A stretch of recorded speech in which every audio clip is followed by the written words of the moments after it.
before I realized that you probably couldn't hear me, is that you'll notice that these spikes, if I go ahead and undo all of that, they're not the same. They're not working in the same way. As in, there's no symmetry.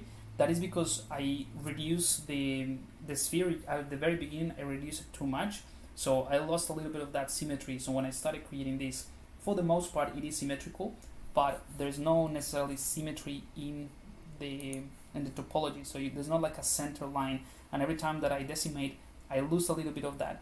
So when I do this type of details, in this case, it's just gonna be much realistic, much more realistic if I just do it without the symmetry. So I'm just gonna do that very quickly.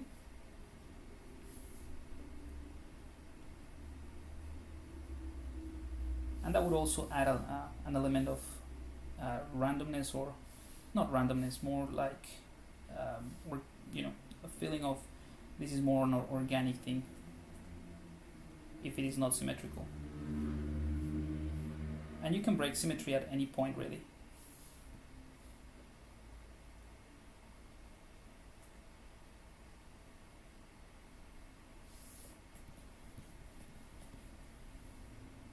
Cool. Maybe something here as well for these fangs. Hopefully symmetry will still work for this guy.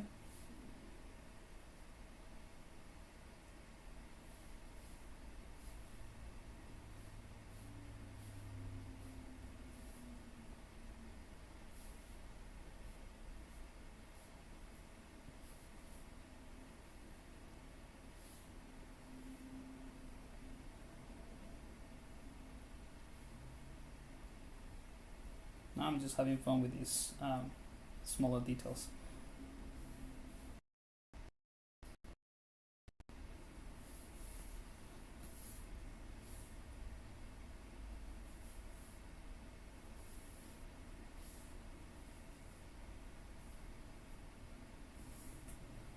All right. Maybe, I don't know if I'm gonna have enough, but I'll try to do some antennas. Yeah, this is too narrow. Let's try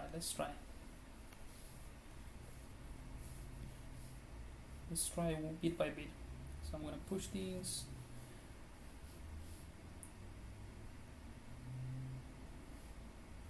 So if I do it slowly, I would more likely be able to extrude this bit by bit and create that antenna if I just do it in a single motion.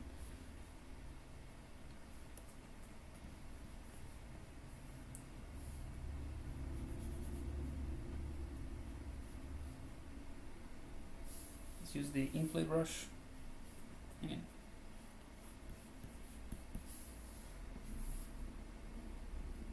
Keep extruding things,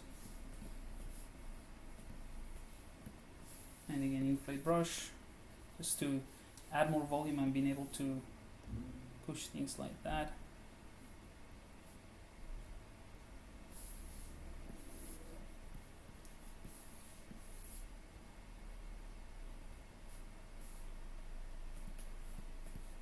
I'm not sure if we're gonna be able to maintain this this very narrow thingy. I think it's fine as it is. Yeah, there's gonna be some stretching of polygons, but it's all good.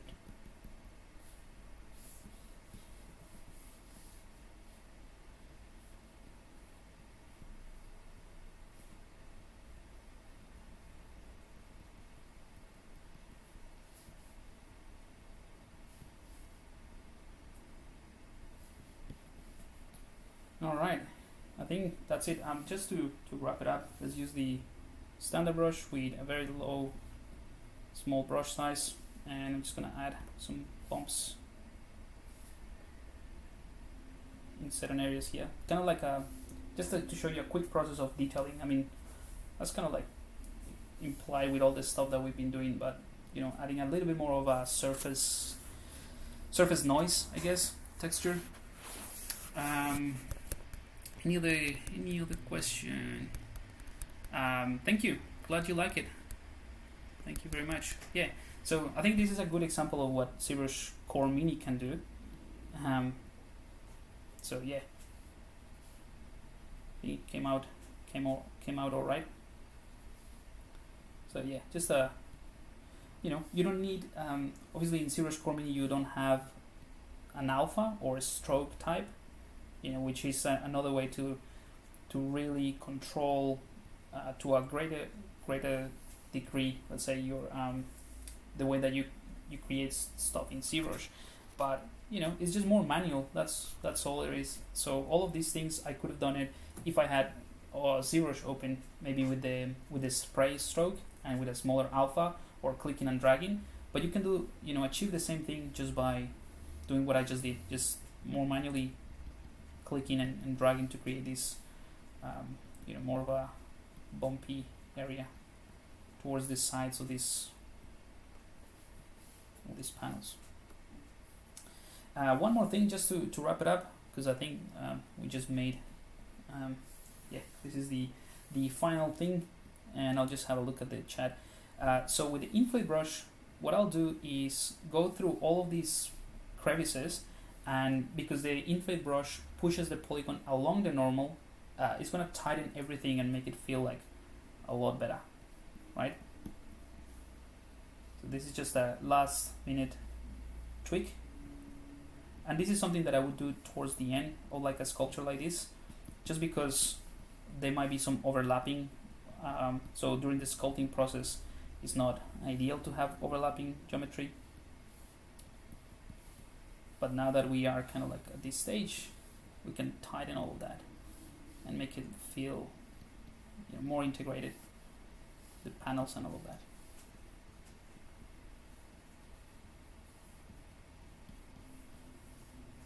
Just a quick little tip to tighten everything up. Maybe here at the back as well. That will give it a bit of volume at the same time as refining it. One thing though, let's say if I want to do maybe like a crest type of thing like that. Nah, that doesn't look good. Just with the pinch brush and a smaller brush size, because the pinch brush will add geometry, I can pinch things like, let's go here, and it's just gonna pinch all the polygons towards the center of the brush, so that would help, but I just prefer the inflate brush in this scenario. But yeah, so I will just stick that into like a needle thing and then do a quick render, and that's it. By the way, if you want to do a quick hack to render this out, just so you know, you can do that. There's a quick hack that again, this is also part of what I think I covered that in the workshop. But you can just basically take a screenshot of this. Let's do that. I'll show you that very quickly. So Alt print screened. I'm gonna open up Photoshop and I'll show you how to do that. The only thing is that you have to be careful not to move the camera when you're doing this. But this is kind of like creating different passes, and you'll see in just a second. It's a hack, so it might, it's not like part of the workflow or anything. But if you want to, let's just do a new one, and I'm gonna paste this entire screenshot. Okay, and I'm gonna go back to ZBrushCore, and without changing the camera, this is super important. Super important for the hack. Don't change the camera. Just go to this flat color, right? And that's how you can create an alpha. Let's do another screenshot. So Alt print screen, go back and paste that in Photoshop, and then you can do something cool, like let's say take the gold material, which is very cool for this type of block. Same thing, Alt print screen, go back to Photoshop and paste it there. So now I can just go ahead and just do this, right, to crop it. then I can use this as an alpha, right? So I can just go ahead and use something like this object select. It's kind of like a good way to start. I'm just going to look at the contrast of the image and select that, and I can just create a folder, put everything in the folder, and then create a mask for it. So that way now, by the way, I need to deselect this area. So that area, I'm going to invert it in the mask. So Control I. I'm just going out of ZBrush, but doesn't matter. Right. So now you have the base mesh that you that you created. You have a background or a transparency, and you have this other pass, which is just another material. And you can do the same thing with different colors, right? So you can select let's say the skin shade 4, right? And then you can use a color like this, print that out, or like do a screenshot of that, yeah, and then go to Photoshop. Now the cool thing about this is that you can create a, it's really annoying to do it with the without my keyboard. So Alt click, right, and then you can use a brush, like any brush really, and paint the mask with white, and then just see a little bit of that sort of golden pattern coming through, which I think is pretty cool. Anyway, so that's just an extra thing that you might find useful. I don't know, it's like a golden beetle type of thing. But yeah, this is just a hack. This is the type of thing that I do sometimes because it's easier. Cool. So have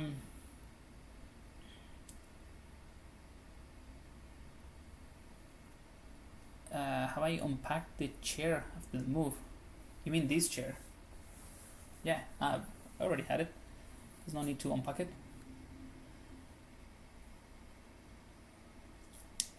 Will I show a little bit of the how mask by cavity is used in your workflow? Is that question about today's stream? Because there is no masking features here in ZBrushCoreMini, so I wouldn't. I can't.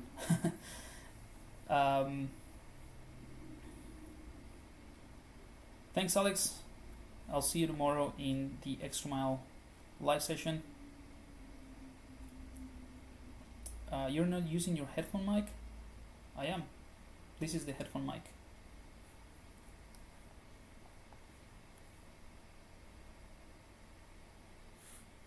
Does it sound different? It should be fine. It should be all good. Alright, so I think that's it, guys. I'm gonna leave it here. Just one more thing before I go. For those who were not here before, the Ultimate ZBrush Guide course is open. So if you're interested in in ZBrush, in the full version of ZBrush, and you wanna take it from the very basics, it's a course dedicated to absolute beginners. So I walk you through everything from the very basics of like what's a pixel, how the canvas work, the different ways of saving, what a tool is, a subtool, all of those things, all the way to rendering, compositing, or posing, rendering, compositing, and I do some extra modules or like bonus modules where I cover polypaint, fiber mesh, that sort of thing. And we create this guy that you see here on screen, this guy at the bottom, so it's on that side. The mushroom head dude. That's exactly what we create in the course. So it is about the ZBrush workflows, my workflows, the ZBrush features, but at the same time, I use that character as a way to explain it. The 3D snippet page, no worries. Thank you so much. Hi Pablo, love your voice on my tablet. Deleted 3D Proposal 3D. What do you think? Good way to start again. This is a great way to start again. Just grab ZBrushCoreMini. It's free and start working on it. Again, for those who are not here, if you go to the 3D Concept Artist website, I'll put a link in the chat before I go. This is one of my projects, and I have a bunch of workshops and in-depth courses. That's where the extra mile or the ultimate ZBrush guide course is. So you can click, as soon as you go in, you can click on check this out and read about the program, what it's all about. You know, you can click on these links to see if it is for you, what the type of course is. This is the guide that we create in that ultimate ZBrush guide course. Again, is step by step. I guide you through everything. It's focused on the workflows and it's self-paced, so you can go at your own pace, lifetime access, so you can come back to it as well. So like, for example, I have a student that, again, it's slightly different but similar to your situation. He just sort of, he dropped everything in terms of 3D, started doing a different job, and then wanted to come back. So he joined these, and because it's self-paced, he can just slowly build towards that point where, you know, hopefully you can live out of what you love doing. But, you know, here is all the different modules. You can read all about it. If you have questions at the end, there are, you know, questions about the feedback and how software works and all of that. So I'll leave it there. But if you're not ready for this, if you scroll down to free workshops, you can do any of these. All of these ones are used in ZBrush. The one that I just released yesterday actually is this one, the 3D creature workshop. It's a free workshop using free software. So if you want to sort of like dip your toes in the water again, go to this website. So 3dconceptartist.com/free creature workshop, or just go to the, you know, the 3D Concept Artist website and get there. And I use PureRef, which is free, Krita, which is free, ZBrushCoreMini, which is what we've been doing today, also free, and Blender as a way to render a quick concept image. And we work on a, you know, a pretty cool creature that, yeah, it's for absolute beginners. So there it is, and you just put your name and email, and you'll receive a link to the lesson on every day. So start the day that. So let's say if you have time to start today, and you'll get one email with one link to that video, and you get the rest after, like tomorrow and the day after. And that's just the methodology that I think works the best, so you can focus on one thing at a time. All right, that's it for me today, guys. Thank you so much for joining, and I will see you next time. And by the way, if you are interested in the 3D snippets, if you join like within, let's say, this week, you will see the process of this month's project from scratch, because this week I'm gonna start sharing what we're going to be doing. So just so you know at what time it's good to join.